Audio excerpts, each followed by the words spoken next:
Well, good afternoon. I'm Graham Allison, and I'm happy to welcome you to the inaugural symposium of the new Belfer Center for Science and International Affairs.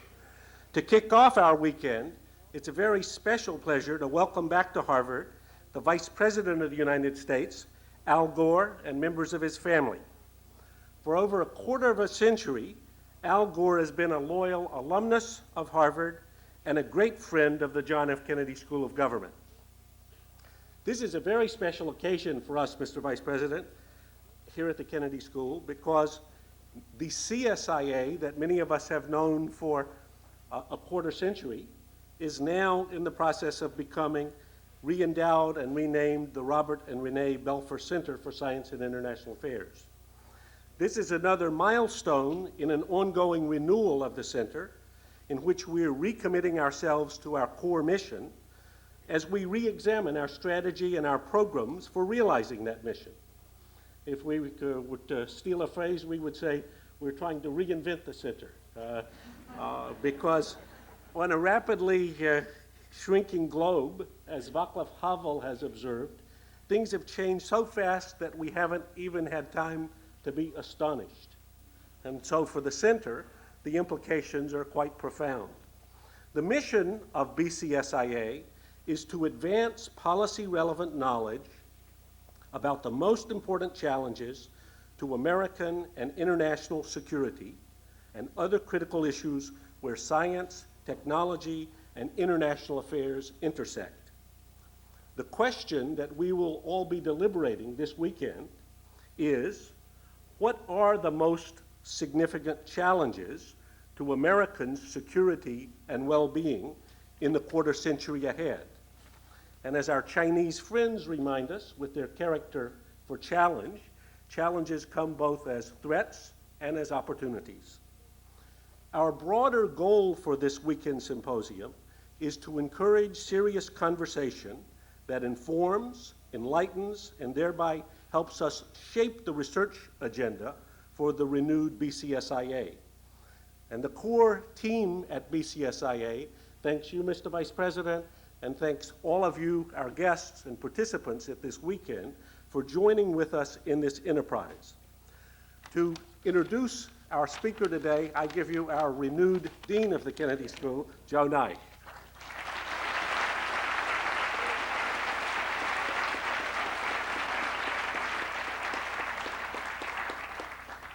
Thank you, Graham.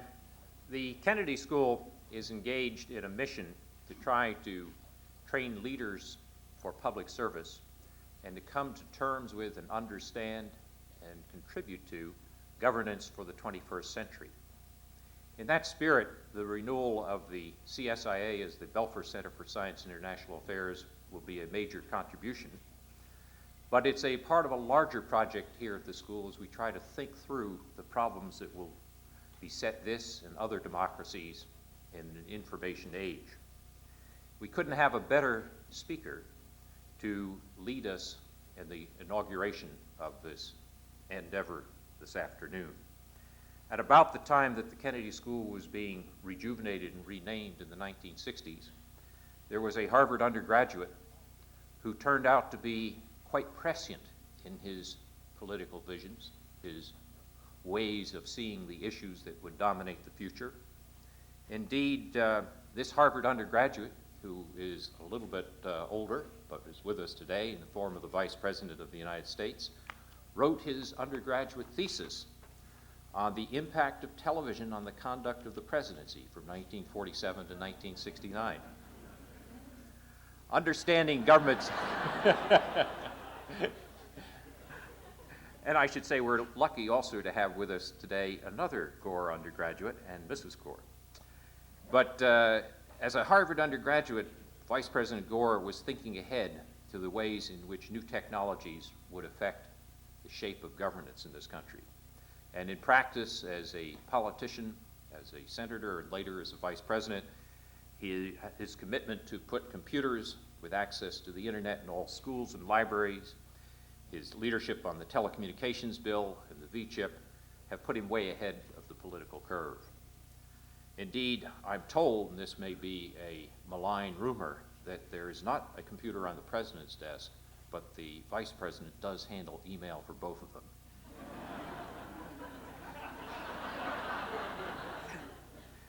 Arguably, no political figure has done more for another major issue of our time, and that's the environment.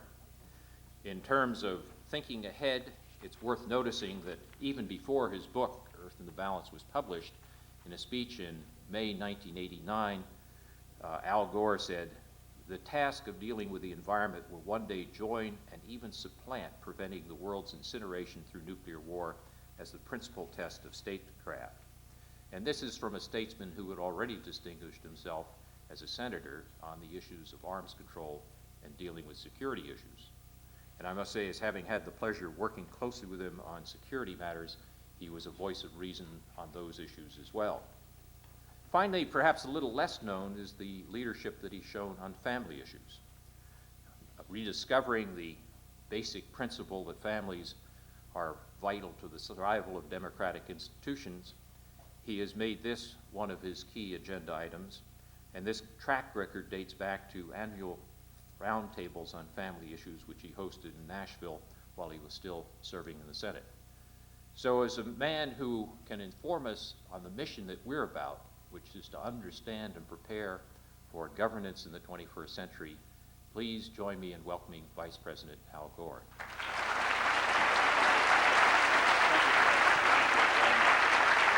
Thank you very much.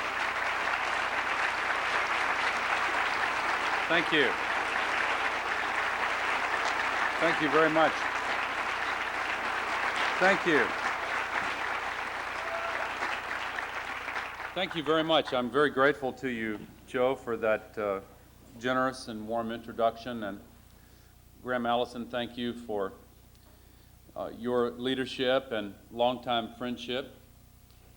And to the other distinguished guests who are present, let me also say a word of welcome and begin that with a special acknowledgement to the Belfer family, Robert and Renee Belfer, Lawrence Belfer, Elizabeth, and Carolyn, and other members of the family. We're very grateful to you for the generosity that makes this reinvigorated, reinvented center possible, and thank you very, very much. It's an honor for me to be able to help inaugurate the Belfer Center and in the process kick off a weekend of very serious discussions about the next quarter century. I want to mention Molly Nye and Elizabeth Allison, and also some of those who are distinguished in the university community here.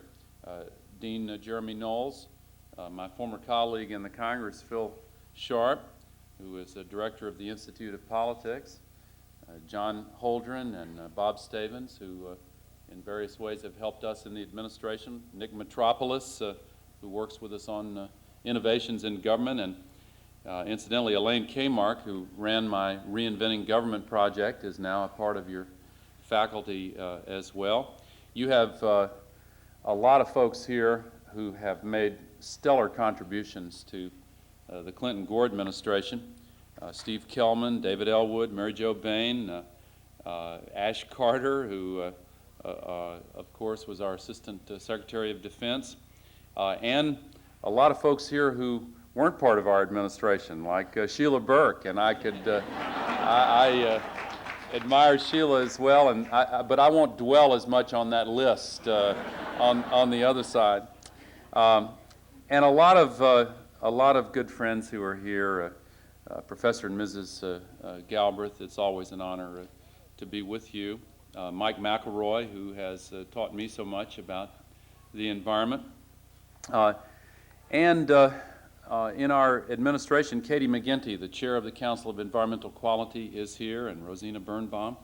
I believe my friend Marty Peretz is here, and others. Is Brent here? Is Brent Scowcroft here? Well, all right. There will be others throughout the forum here, and it really is great to be able to play this role in such a distinguished lineup. So, thank you for the honor of inviting me here. I was reminded at the Institute of Politics has spent a good deal of time on the study of the presidency and not much time on the study of the vice presidency.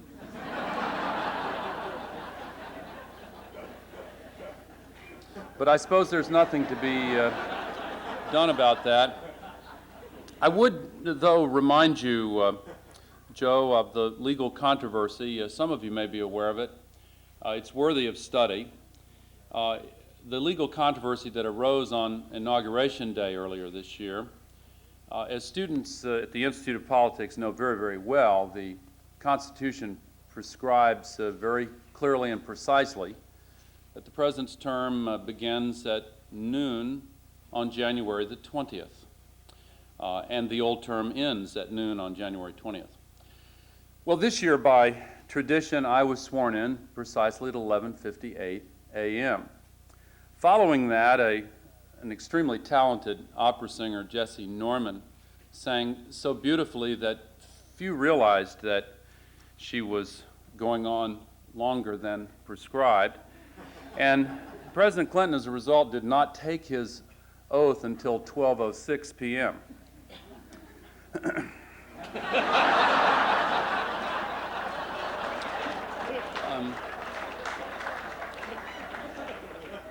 It was a very special 5 minutes for Tipper and me.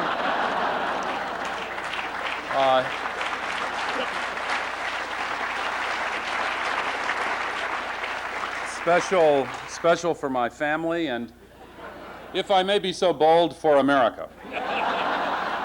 I'm convinced that historians will remember the Gore administration as a time when our nation was at peace, at home and abroad.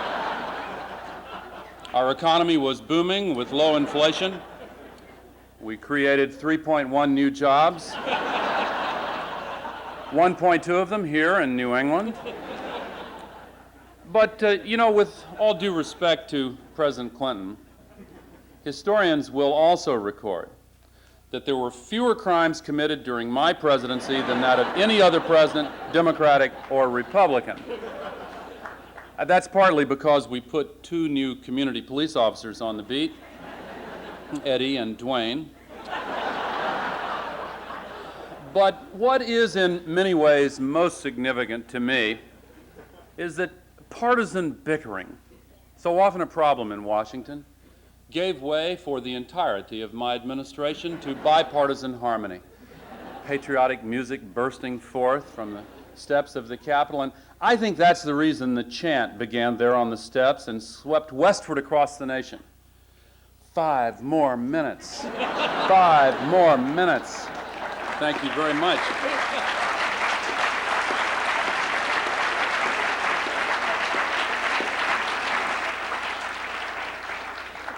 Well, you know, I did go on the David Letterman show and give a list of the most enjoyable things about being vice president. And I won't go through the list, but the podium reminds me of number 5 on the list with the great seal of the vice president. If you look at that seal and close your left eye and turn your head just right, it says, President of the United States of America. Well, ladies and gentlemen, I want to talk about the new challenges that we can perhaps expect to face in the next quarter century. You've given us all that topic to discuss, and I want to spend some time talking about what I believe will be, in many ways, the most difficult and complex of those challenges, and that is global warming. But I'd like to try to put it in a larger context, because we have a process of change underway in the world today that is not only unprecedented, it is difficult to discuss without tripping over cliches. Phil and I served in the House together more than 20 years ago, and even then there was much discussion about the accelerating pace of change. But even as we focus on the problems coming at us over the horizon, we have to deal with the problems we have inherited over the last quarter century and half century. And one of those which has been dealt with in such a responsible and creative way by the members of this center is the problem of how our civilization deals with nuclear weapons. And I know that you will have discussions of the Nunn-Lugar program a little bit later.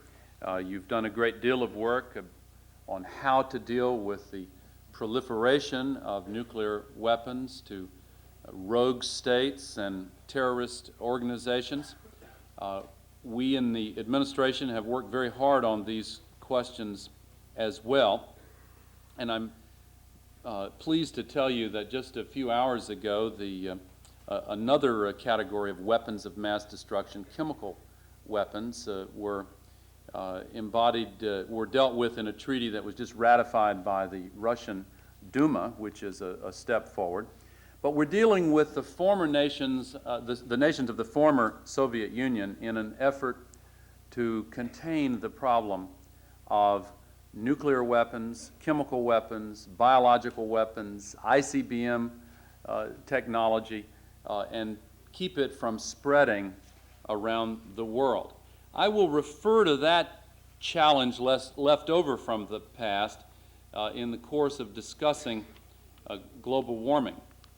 But when you talk about the intersection of science, technology, and international relations, it's worth pausing to recognize the scope of this scientific revolution. From nuclear weapons and their delivery systems to the other forms of weapons of mass destruction, to the still accelerating information revolution with supercomputers and the information superhighway, leading to the creation of a new economy and the realization of a dream or a vision first articulated by Nathaniel Hawthorne just 15 years after the invention of the telegraph, when he wrote, "By means of electricity, the world of matter has become a great nerve, vibrating thousands of miles in a breathless point of time. The round globe is a vast brain, instinct with intelligence."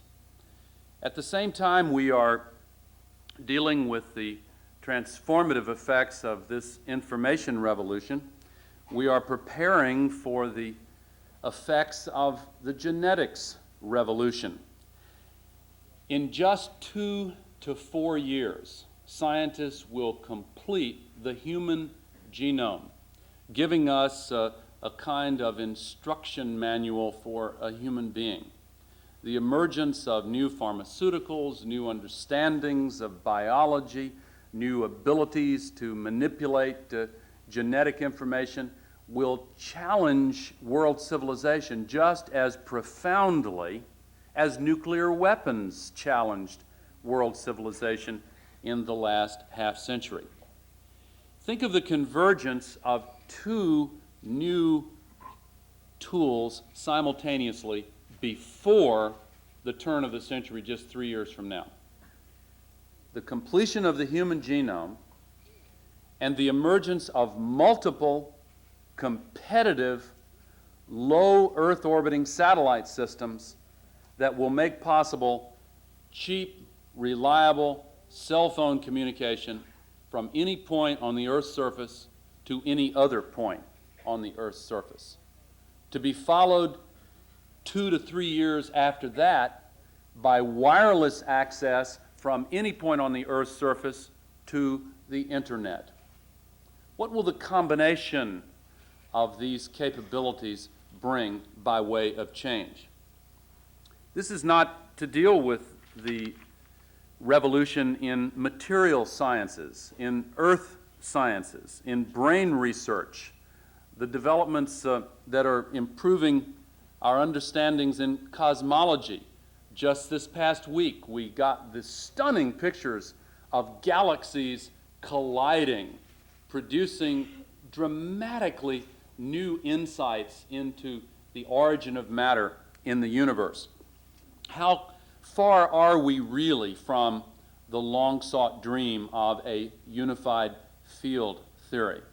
The new discoveries flooding out of quantum physics today with the new powers conferred upon us by supercomputers and the new precision of the instruments with which we observe subatomic activity are taking us ever closer to the thresholds of new discoveries that in their way are likely to be just as significant as the arrival of relativity theory.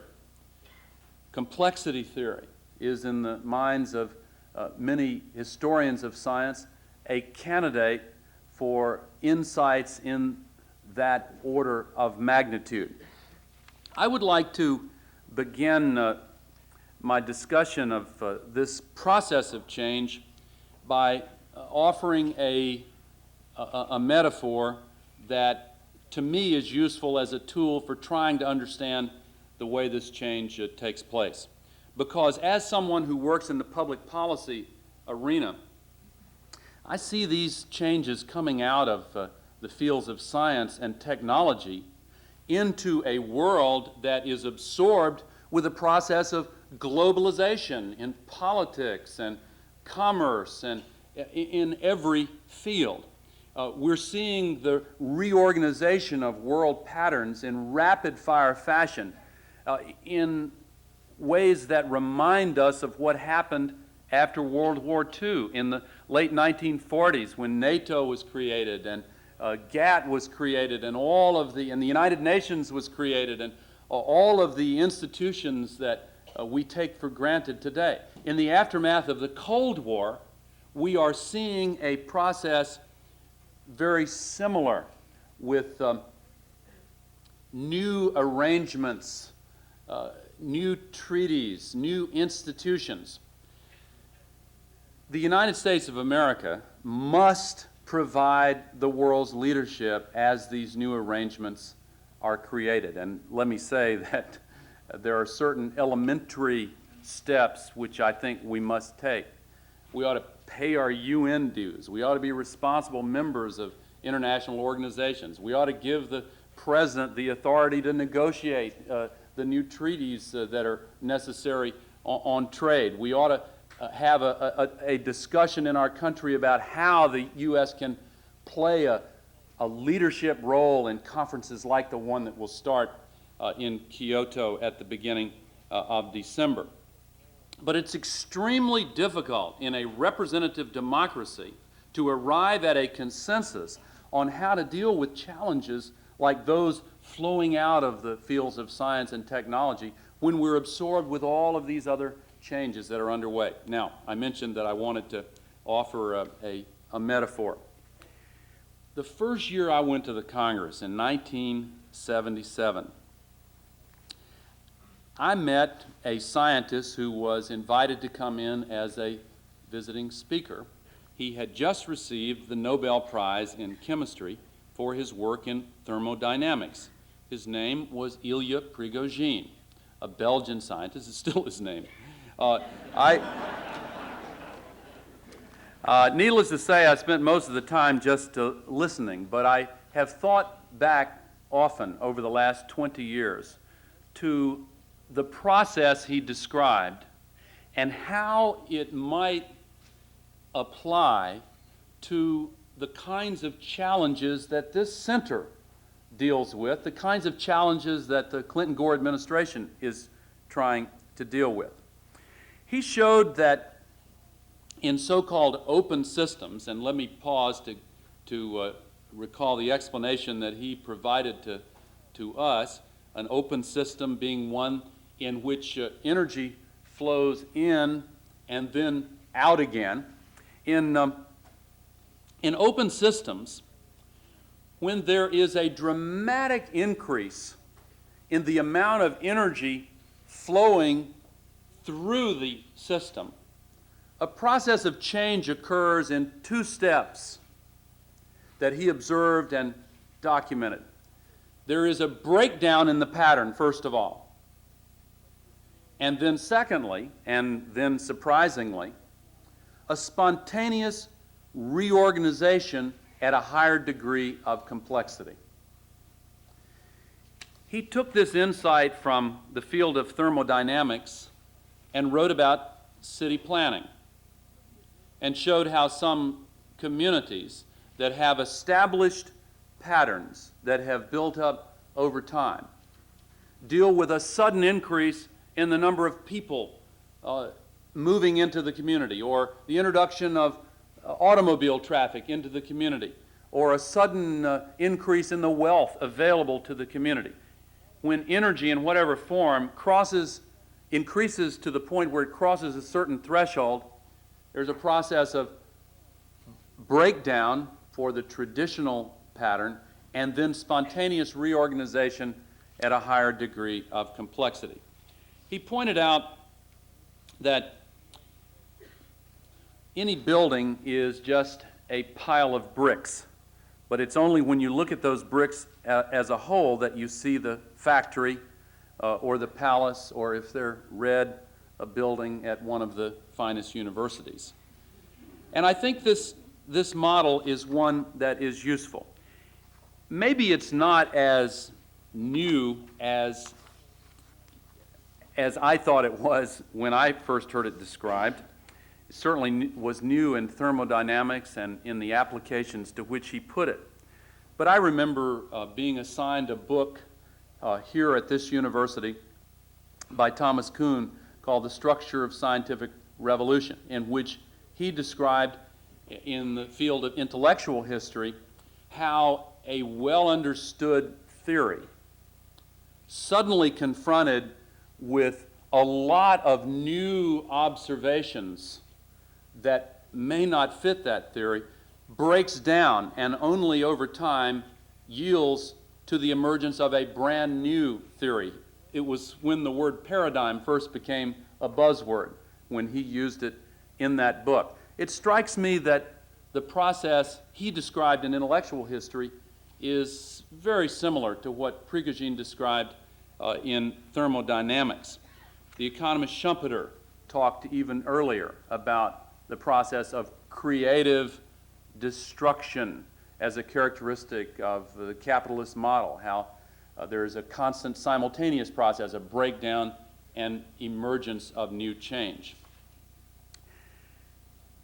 If you take the nuclear weapons example, the model, in my opinion, would apply as follows. Warfare has been a well-established habit of human civilization since the very beginning. But with the introduction of nuclear weapons, the power and literally the energy available for destructive purposes increased so dramatically that the consequences of war between superpowers changed so profoundly, a new, more complex pattern of conflict had to emerge. We called it the Cold War.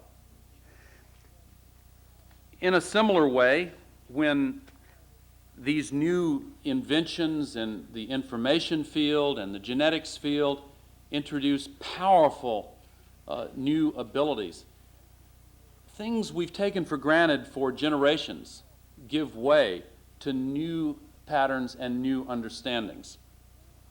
Now, just as warfare has been an ancient habit, the exploitation of the earth for sustenance has been our most basic strategy for survival since the beginning of our species. The scientific and technological revolution as a whole has now given us new powers to exploit the earth in ways that produce unintended consequences that are brand new.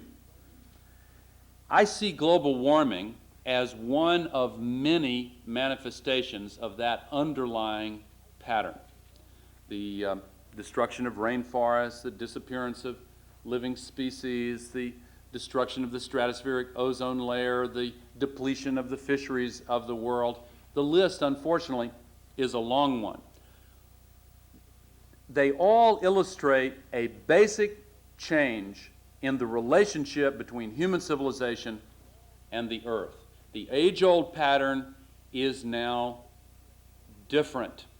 Now, the first obstacle to understanding and dealing with the problem of global warming is the assumption that the old pattern hasn't changed yet. Many people begin their argument against a responsible policy to deal with global warming with the assertion that we human beings could not possibly be having an effect on the Earth's environment so significant as to change a well-established global environmental pattern.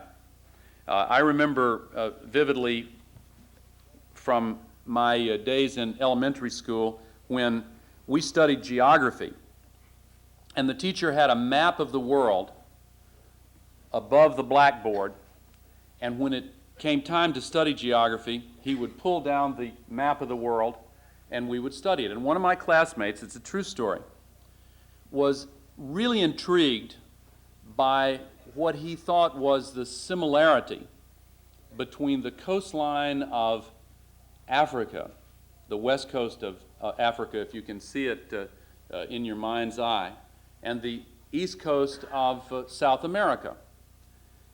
And one day he worked up his courage enough to ask the teacher, did South America and Africa ever fit together? And the teacher said, no, of course not. That's the most ridiculous thing I've ever heard. The child went on to become a drug addict and a ne'er-do-well. His creativity was shattered. But the teacher's assumption was the prevailing scientific view of the late 1950s.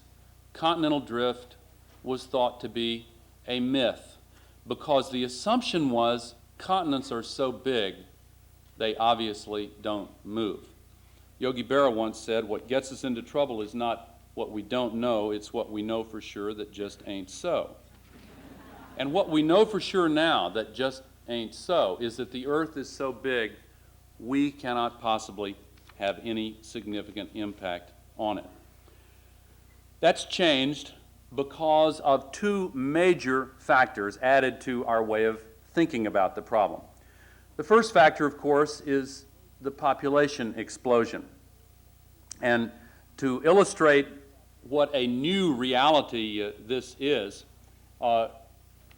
recall the history of our species on this earth.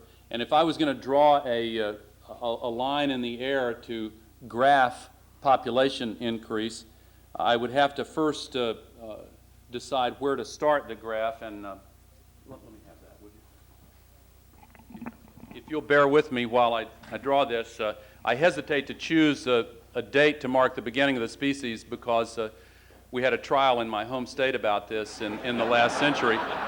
And I'm a little sensitive, but for purposes of argument, if we could assume that the scientific discovery announced today in the papers is correct, that the human species began approximately 150,000 years ago in our current form in Africa, with a population of 5,000 people on the face of the earth, you could start the line there, and the graph would be pretty much a flat line for most of human history. And then toward the end of the last ice age, when agriculture became more formalized and seeds were collected and populations began to grow a little bit, the population went up until by the time of Julius Caesar there were about 250,000 people on the face of the earth. Then by the time Christopher Columbus sailed, there were about 500,000 people on the face of the earth. By the time Thomas Jefferson wrote the Declaration, there were about 1 billion people on the face of the earth. And by the time my generation was born, just after World War II, there were about 2 billion people on the face of the earth. Now, to recap, 10,000 or more generations until we get to a population of 2 billion people. In my 49 years, the world's population has gone from a little over 2 billion to more than 5.5 billion. And in the next 49 years, it will go to up to the ceiling, 8 or 9 billion. So this part of the graph appears to be considerably different from the first 150,000 years of the graph. That's profoundly new, and it is occurring in our lifetimes. Oh, I don't want to get that seal off there.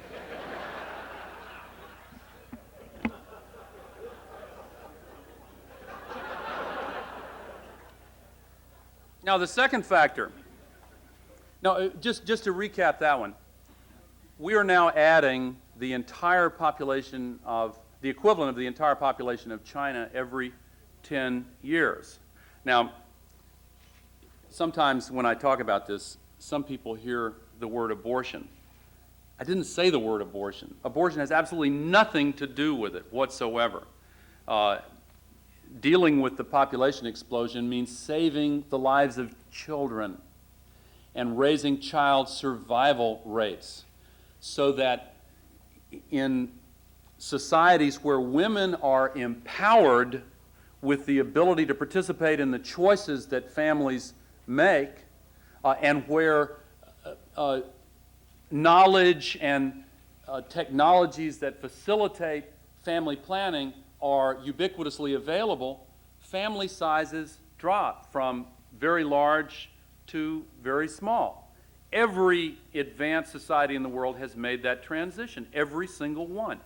Quite a few developing countries are in the process of making that transition right now, and we are on the verge of an emerging success story where stabilizing world population is concerned. But we have to deal with poverty, and we have to deal with social equity, and we have to make sure that women are empowered, and that birth control is available, and that health care for children is accessible. And as we do those things, population will stabilize. But the momentum in the system is now such that we will reach a population of 8 to 9 billion. The real question is whether or not we will bring this change about rapidly enough to stop at 8 to 9 billion, or whether we will go to 10 to 12 to 14 billion people. But that's the first change in our relationship to the Earth's environment, the first cause of the change. The second cause of the change is the scientific and technological revolution, which gives us all these new powers. One quick example. Chlorofluorocarbons were introduced early in this century and first produced in large volumes only after World War II.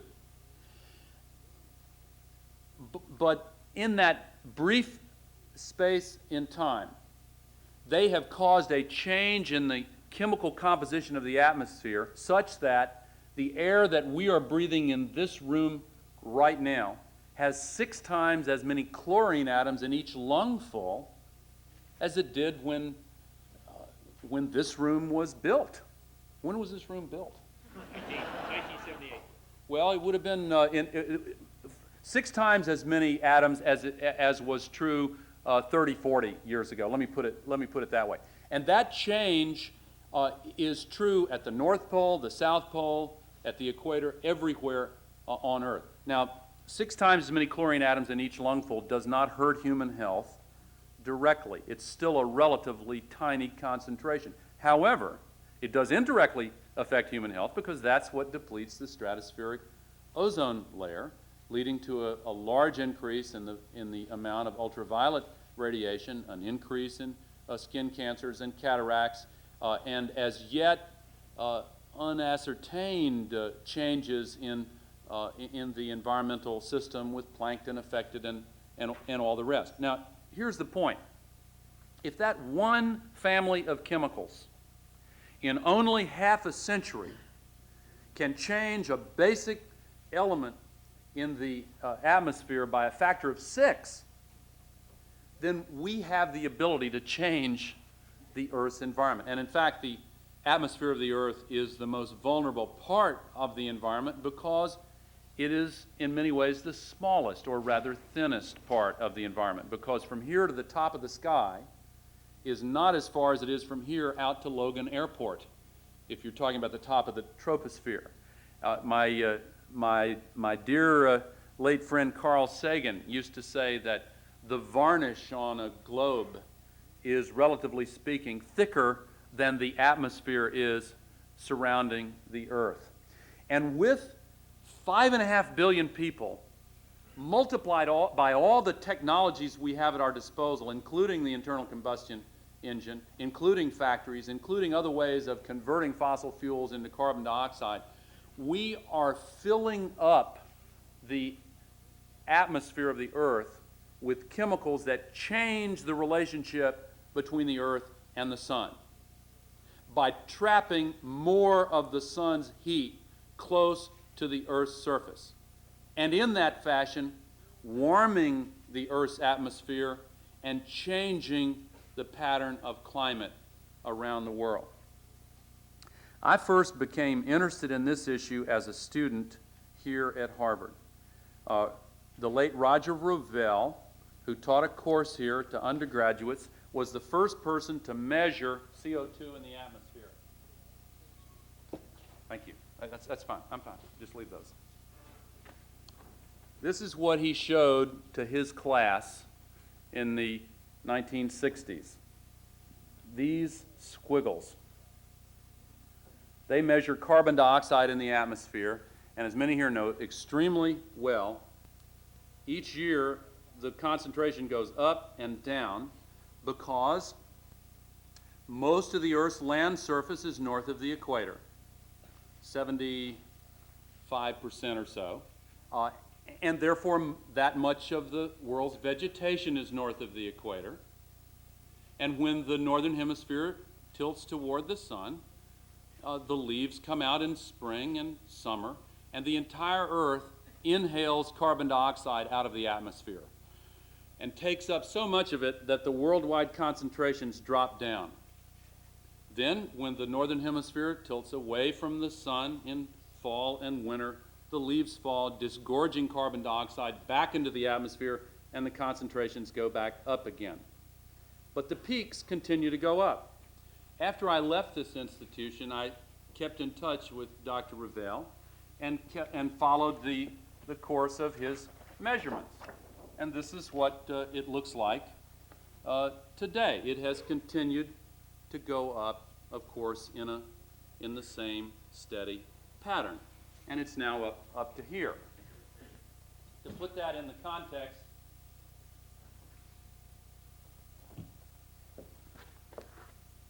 of the last century and a half, you can see what has happened, and this is the record of measurement that we have that I referred to. It happens to correspond visually with what's happened to global average temperatures over the last century and almost a century and a half. Now, this is beginning to have demonstrable effects that people notice. I went out to Glacier National Park last month and saw the melting of the glaciers right before my eyes. Within 30 years, that park will be known as the park formerly known as Glacier, with all due respect to the artist formerly known as Prince. With 2 or 3 unusual exceptions that prove the rule, every mountain glacier in the world is going through the same pattern and melting. You remember, perhaps in 1991, in the Alps between Italy and Austria, some hikers found a 5,000-year-old man. You remember? You know, they're just walking along. Oh, that was a 5,000-year-old man. Why didn't they notice that guy before? Of course, the reason is the ice hasn't melted there in all that time. Now, the ice record in Antarctica tells an even more interesting story. In Antarctica, the amount of precipitation each year is so small that the layer of ice each year is paper thin. So thousands of layers stack up one on top of the other without crushing the column. And scientists can dig a hole down through the layers of ice and pull out each year's layer of ice and snow and analyze the bubbles of air that was trapped in the snow when it fell that year. And the way foresters measure tree rings to determine which years had droughts and floods and so forth, that's what they do with these measurements of the air bubbles in Antarctica. And the record goes back 160,000 years. This is what it shows.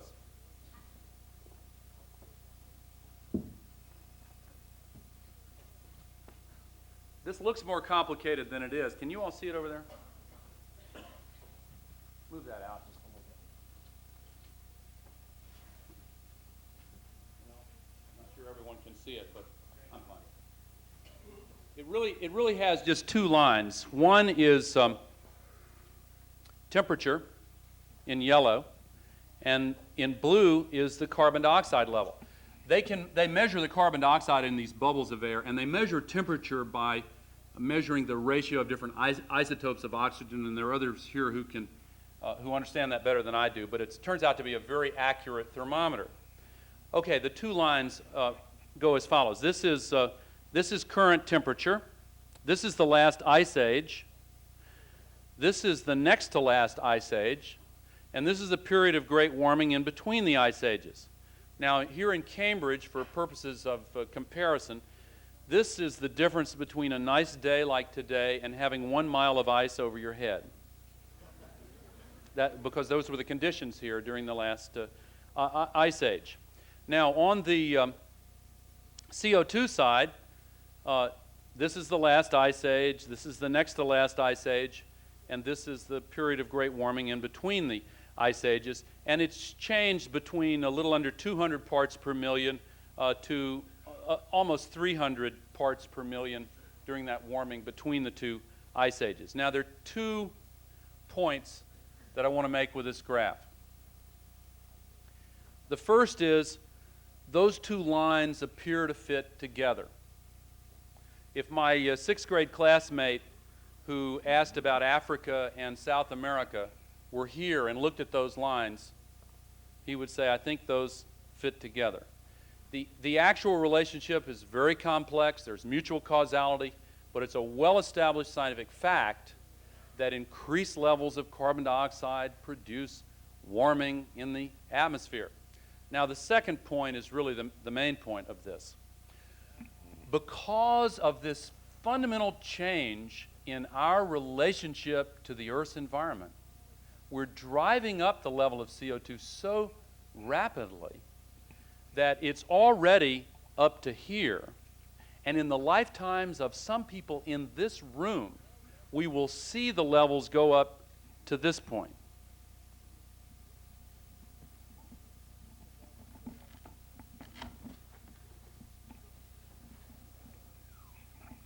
It's the appropriate reaction. The issue is this perfectly okay or not? Those who say we've got no serious problem here, we shouldn't worry about it, are really saying it's probably perfectly all right to do this. I think it's probably crazy to do that. Thank you. Now,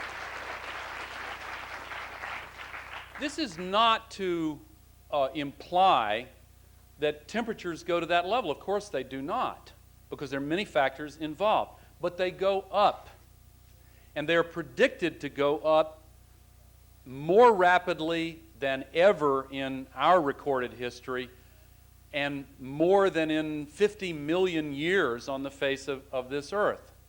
Now, this is the range in the next century, and humidity goes up. You can put that down now. Oh, and one final point before you do. The scientists some years ago, more or less arbitrarily, chose a doubling of CO2 levels as a point of reference. Let's conduct studies, they said, of what the world would be like if for some unimaginable reason we were found unable to get our act together and stop this nonsense and allowed CO2 levels to reach double what they were in the pre-industrial era. And all the computer models were run on that basis. A doubling is about 550, okay? An increasingly common assumption in the scientific community now is that the momentum we are building into the system, just, you know, the way the population growth has momentum built into it, and even though we're beginning to have some success and see some change, already the momentum is going to drive it up dramatically. Same thing happens here. Increasingly, scientists are saying that we're close to building up so much momentum into this system that there's no way we would stop at a doubling. We'll barrel right through that and go to a quadrupling, again, all the way up to the ceiling. It's unimaginable that we would allow even a doubling to occur, but we must respond to it, and I'm going to get to that in just a moment. Thank you. Thank you very much. Now,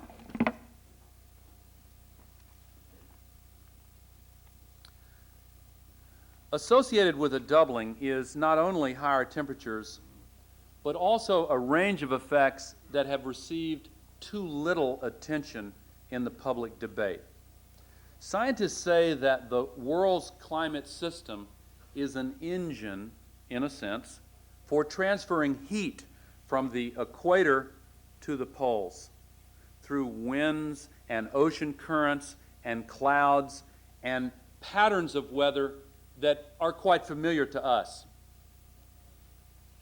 The ratio of average heat at the equator to average temperatures at the poles has remained virtually identical since the end of the last ice age. One curious effect of global warming is that the temperatures increase much more rapidly at the poles than they do at the equator. That's partly because of the way of what happens when ice melts. An ice or snow-covered surface reflects more than 90% of the sun's energy back into space, whereas open ocean or dark tundra will absorb more than 90% of the sun's rays.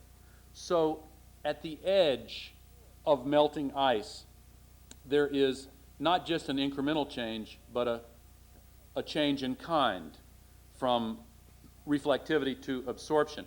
And that builds more warmth into the advancing edge of the ice, and along with other factors, speeds up the temperature increase at the poles. Now, because the climate pattern has been defined by this stable relationship between the equator and the poles, and that relationship is changing, there are changes in the pattern of wind currents and ocean currents, and changes in the patterns by which evaporation takes place off the oceans. In fact, we're seeing a dramatic increase in the amount of rainfall worldwide. 8% more this year than less than a century ago. We're seeing a dramatic increase in the percentage of precipitation that falls in one-time storm events, defined as 2 inches or more in the same 24-hour period, which leads to phenomena that are increasingly recognizable from the headlines around the nation. 500-year flooding in North Dakota. The Missouri River Valley inundated in more than 100-year flood. The San Joaquin Valley, the Ohio River Valley. Perhaps associated also with more common and more intense El Nino incidents, although that one is still being debated. But the point of it is, these changes are already beginning to take place, and we must respond. Now, at the beginning of December, the United States of America will present its position at the International Conference in Kyoto. We are calling for a 30% reduction in emissions that would otherwise take place in the year 2010. Technically, it's between 2008 and 2012, but for purposes of reference, 2010, which will be enormously difficult to achieve. In order to achieve it, we're calling for a dramatic increase in the amount of energy and time and resources that we devote to the creation of new technologies that allow advancing standards of living without the same pattern of pollution and emissions of CO2 into the atmosphere. I believe very deeply that the pattern of change that I described at the beginning will characterize our response to this challenge. We will have a debate that is unlike any we've had in the past. But out of that debate, we will see the emergence of new patterns that will lead to improved standards of living for the people of our country and around the world, with lower emissions and a successful response to this problem. In closing, it will take strong and principled leadership from those in every walk of life. And just outside this forum, a fountain is inscribed with the words with which John F. Kennedy bade farewell to his beloved home state as he took up the reins of national leadership. Those here are well familiar with these words when he said, "When at some future date the High Court of History sits in judgment on each of us, recording whether we fulfilled our responsibilities, our success will be measured by the answers to 4 questions. Were we truly men of courage? Today we would say people of courage. Were we truly people of judgment? Were we truly people of integrity? Were we truly people of dedication?" Well, it's up to the men and women of today, the leaders and future leaders being trained at this center, to offer the courage, judgment, integrity, and dedication to come up with the new answers and new patterns and trust in our oldest values. Thank you very much.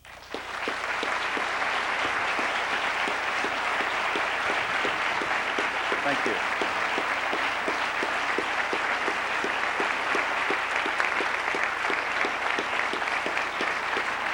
Thank you. Thank you.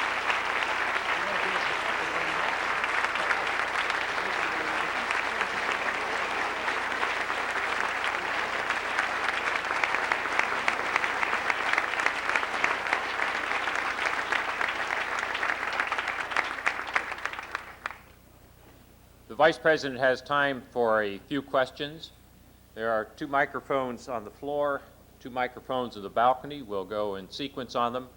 Let me remind you that questions are short, end with a question mark, and they come 1 per customer. Hi, Please, let me also say, please introduce yourself, and I'd like to have the first questions, if possible, be a Harvard student. Yes. At each microphone. Okay. Okay, go ahead. Yes. My name is Joanne Fan. I'm a second-year student at the Kennedy School. Welcome to Harvard. I'm very excited about the progress that's made in biochemistry, as you mentioned at the beginning. And I believe that makes it even more important that the right of the person who encompasses all the genes will be upheld. And I would like to applaud to President Clinton's comments on human rights in the White House joint press conference with President Jiang Zemin this past week. Here at Harvard Kennedy School, we share the same commitment, and there's a petition letter going around the campus in support of human rights, in which we mentioned that we understand the tremendous... Question. Let's ask the question. Yes, I understand. But we would like to invite you to join us in support of fundamental human rights as well. And my question is this. The situation between the People's Republic of China, the PRC, and Taiwan has been one of the most delicate ones. The rhetoric of the PRC has changed from Taiwan is part of China, which is this unified China in distant future, to Taiwan is part of the PRC, when PRC has never exercised governance over Taiwan, or even for one day. I would like to know that whether there's, given the fact that the U.S. has signed 3 communiques in the past that strongly affect the future of Taiwan without consultation with the Taiwanese people, would there be a possibility of similar pronouncements, or for so-called the 4th communique signed in the future? Well, we conduct our policy on the basis of the 3 communiques, and that may not be the kind of answer that you want to evolve, but we are encouraging a resumption of the cross-straits dialogue and of course, a peaceful resolution of this whole matter. But our nation's position is now and has been for quite a long time based on those 3 communiques. Good afternoon. My name is Will Monahan. I'm a junior at the college. I want to ask a question about global warming. Let me first say that you have sold me on the need to start a change in this country and around the world with respect to the problems of carbon dioxide emission. But specifically, I'd like to ask on policy. About 2 weeks ago, I think I read a new electric engine came out of Detroit or somewhere in this country. That uses electricity, but yet it runs on gasoline. It's actually Boston, I believe. Oh, was it? Maybe that's the reason I read about it in the Globe. My question is, what can this administration do to facilitate technology of that nature specifically?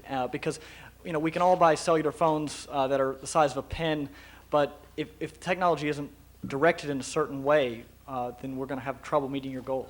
We have a program that I negotiated with the 3 automobile companies, the 3 largest automobile companies in 1993, called the Partnership for a New Generation of Vehicles, which sets a goal of a 3-fold increase in the efficiency of automobile engines, a 3-fold increase in mileage, with the same affordability and comfortability that current cars have. The auto companies, the national laboratories, the Department of Energy, several university engineering departments, and others are part of this partnership. Dramatic progress is being made, and in fact, this partnership played a role in the announcement that you referred to, which was particularly exciting because while it involved fuel cell technology that has been talked about in the past, it had to do with fuel cells that would use gasoline as its source of energy, which is particularly attractive because if this can work, then you don't have to completely change the fuel distribution system in the country. There are also other announcements coming out almost weekly now about dramatic increases of one sort or another. In Japan, 3 weeks ago, there was an announcement about a way to trap the large percentage of emissions that come with the startup of the vehicle. There have been announcements about new levels of success for so-called hybrid cars, which combine the burning of fuel with electric engines at various stages of the automobile's performance. I have no doubt that we will meet this goal and exceed the goal. But we have to do that in every sector, not just in transportation. We have to do it with building technology. We have to do it in manufacturing. We have to do it across the board. Now, the good news is, even with today's available technologies, we can have vast increases in the level of efficiency with which we burn energy and the way in which we conserve energy. And there are people here at this center who've done groundbreaking work in how to accomplish this. Thank you. The balcony. Hi, my name is Matthew Bunn. I'm with the Belfer Center here. I'd like to ask you about another area where I think maybe more change is needed in response to new circumstances, and that is nuclear weapons, which you mentioned. The current administration policy, while reducing the deployed nuclear arms, is to maintain very large stockpiles of reserves, large enough it's now been officially declassified to rapidly double the deployed stockpile should circumstances require that, and that's causing the Russians to be concerned about the reversibility of our arms reductions. In fact, under current plans, the Clinton-Gore administration would oversee the Excuse me, I thought I heard some music. Go ahead. would see the end of U.S. dismantlement of nuclear weapons in about 2 years from now, which presumably would have some impact on Russian dismantlement. I wonder if you would be willing, if the Russians were willing to do the same, to begin negotiating away these very large stockpiles of reserve weapons and materials. Well, of course. We have been engaged for some time in discussions with the Russians and with others about how to have further sharp reductions in the number of weapons that are deployed, the number that exist in the world. And the Belfer Center has played an important role. The publication Avoiding Nuclear Anarchy that Graham Allison and 4 others, I believe, published some time ago is very incisive on these points. The Managing the Atom project here is also on point.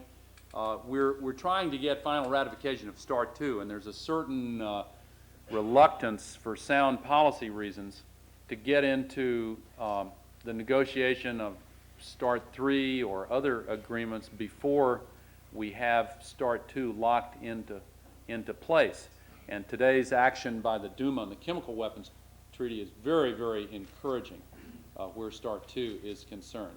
But you understand the reasons why we want to lock that in before we get too far down the road on later negotiations. But of course we're not only willing to do that, we're eager to do it. And I'm involved with Prime Minister Chernomyrdin on a regular basis in negotiating and discussing how we can lay the groundwork for follow-on treaties as soon as START 2 is locked in place. Other side of Belfer. Hi, my name's Paul Desai. I'm a fellow at the Belfer Center as well. When the U.S. negotiating position for Kyoto was announced last week, it came under quite a lot of criticism from other industrialized countries for being too weak.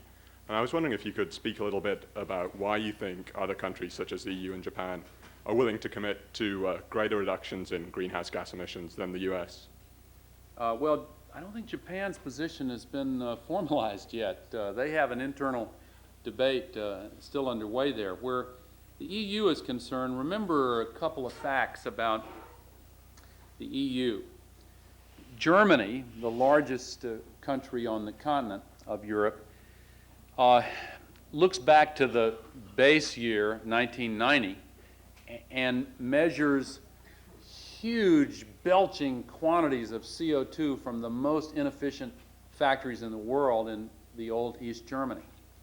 Right after the base year measurements, those factories shut down. They have some easy gains, low-hanging fruit, if you will. It's not very difficult for them to go significantly below 1990 levels. They already have. And similarly, in Great Britain, the discovery of the North Sea fields, the gas fields, and the results of the coal miners' strike dealt with very forcefully, some would say harshly, by former Prime Minister Thatcher, in combination with some good steps on energy efficiency, led to a change in Great Britain's pattern of energy use that took place without respect to global warming. And so there, too, it is relatively easy for them to meet that target. Now, when you look at the EU as a whole and take those two countries in effect and allow the kind of swaps between nations, it's not hard for them to meet the goal. Now, Japan is a different case. As I said, they still have this under debate. They have levels of efficiency we don't have here. But here's another point. We tend to look at the first 5-year period, which runs from 2008 to through 2012 inclusive. That's what most of the discussion is about. And our position of about a 15% cut from today's levels, a 30% cut from what would otherwise take place, is a very ambitious goal. It'll be very difficult to reach that goal, I assure you. It's very ambitious.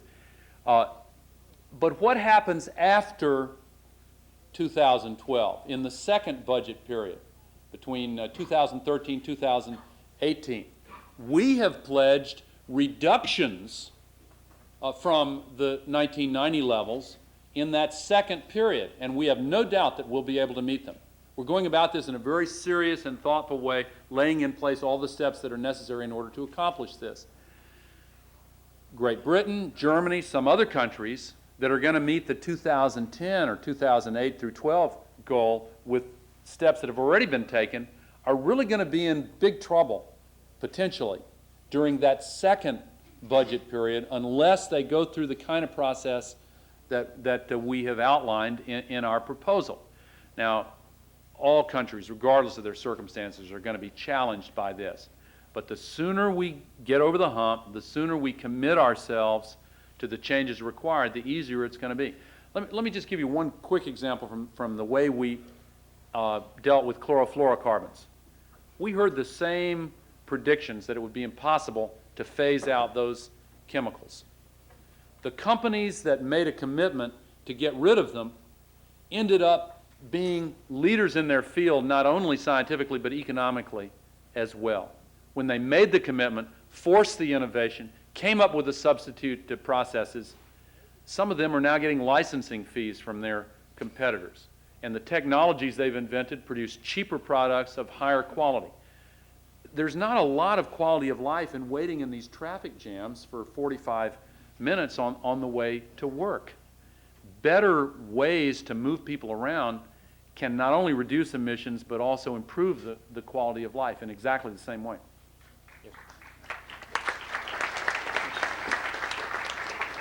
Mr. Vice President, my name is John Turner, and I'm a recent graduate of the college, and it's an honor to have you speak to us today. We've heard several times in your speech how your interest in science and many of the issues you've discussed was first kindled when you were an undergraduate here at the college. And I was wondering if, and I thought many of the undergraduates here might be interested to hear more generally some of the things that were most memorable to you about being a student here, maybe some favorite teachers or classes or favorite student activity. Yes, I would like to discourse at length about my time here as a student, but perhaps not now. Well, actually, I started off as an English major, and thank you. Not a big percentage of this crowd, but I enjoyed Chaucer. Some of his predecessors gave me some difficulty, however. And I switched to government as a major, and I took some courses like the one I referred to by Roger Revelle. And in studying with Richard Neustadt, I looked at the impact of this technology we call television on government, and it was really interesting to see how a new device could in some ways almost virtually rewrite the Constitution by changing the way the three branches of government communicated with the American people, respectively. And that really caused me to look differently at the way science and technology has an effect on our society. And I'll resist the temptation to go into more depth there. I think if you're very quick, we can squeeze in a... My name is Chris Thiessen. I'm a senior at the college. If you were an undergraduate at the college today, what question would you most like to ask Zhang Zemin tomorrow? Most like to what? Ask Zhang Zemin tomorrow.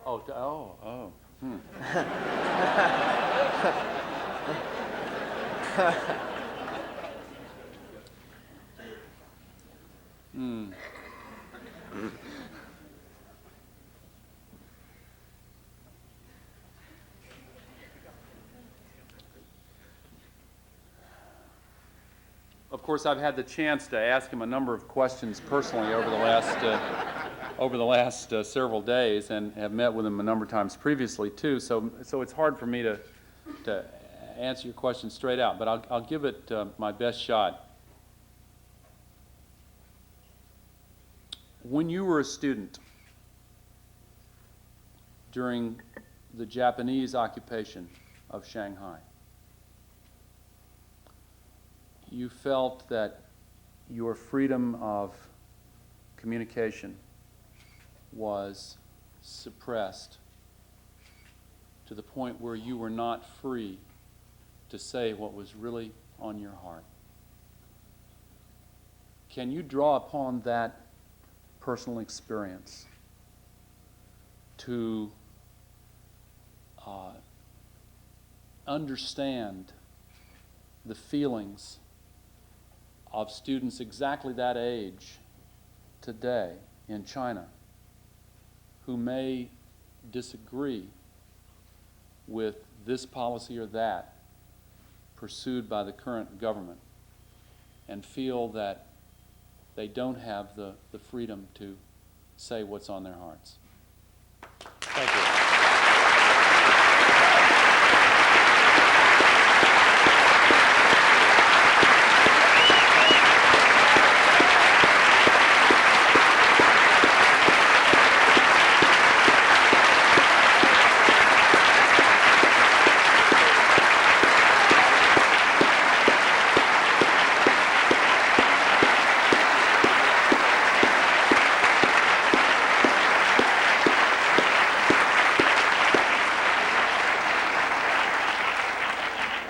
I'm sure all of you now know why we wanted the Vice President as our inaugural speaker for this occasion.